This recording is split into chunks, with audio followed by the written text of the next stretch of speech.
Mais franchement, cette administration, regardez les ARS en santé.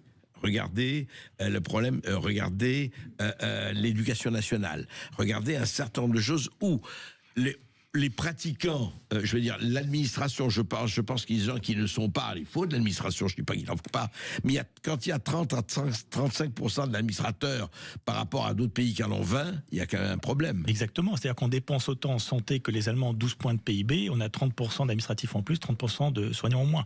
Et là, vous avez raison, autre piste d'économie que je n'ai pas évoquée, c'est les agences opérateurs de l'État.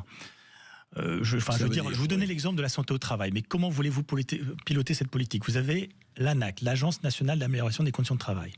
Vous avez l'INIRES, l'Institut national de recherche, de sécurité, de prévention des accidents du travail, maladies professionnelles. Vous avez le CNOC, le Conseil national d'orientation des conditions de travail. Vous avez le petit dernier, le Comité national de prévention de santé au travail. Vous avez les déclinaisons de la sécurité sociale, la branche vieillesse, les CARSAT dans les territoires qui s'occupent aussi de santé au travail. Vous avez l'ANSES qui fait de la sécurité sanitaire très bien, mais aussi de la santé au travail.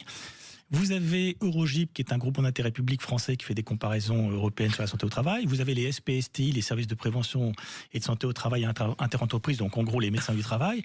Mais comment voulez-vous piloter une telle politique? Donc, ce qui fait qu'on en arrive... C'est l'inventaire de Prévert, il n'y a plus les ratons laveurs. Mais oui, mais ce qui fait qu'après, quand vous n'avez pas la volonté de faire le ménage là-dedans, qu'est-ce que vous allez faire? Vous allez demander à un cabinet de conseil de vous aider à piloter cette politique. D'où les scandales qu'il y a pu avoir avec McKinsey et compagnie. Donc c'est là aussi, mais là, quand je vous dis ça, il faut travailler. Et le préalable pour être bon, nos éditeurs le savent, dans différents métiers, agriculteurs, chauffeurs de taxi, ingénieurs, chefs d'entreprise, il faut bosser pour être bon. Et aujourd'hui, le problème, c'est que nos dirigeants, la plupart, bien sûr pas tous, ne bossent pas, et après, ils n'ont pas forcément de volonté. Donc, vous voyez, c'est la double peine.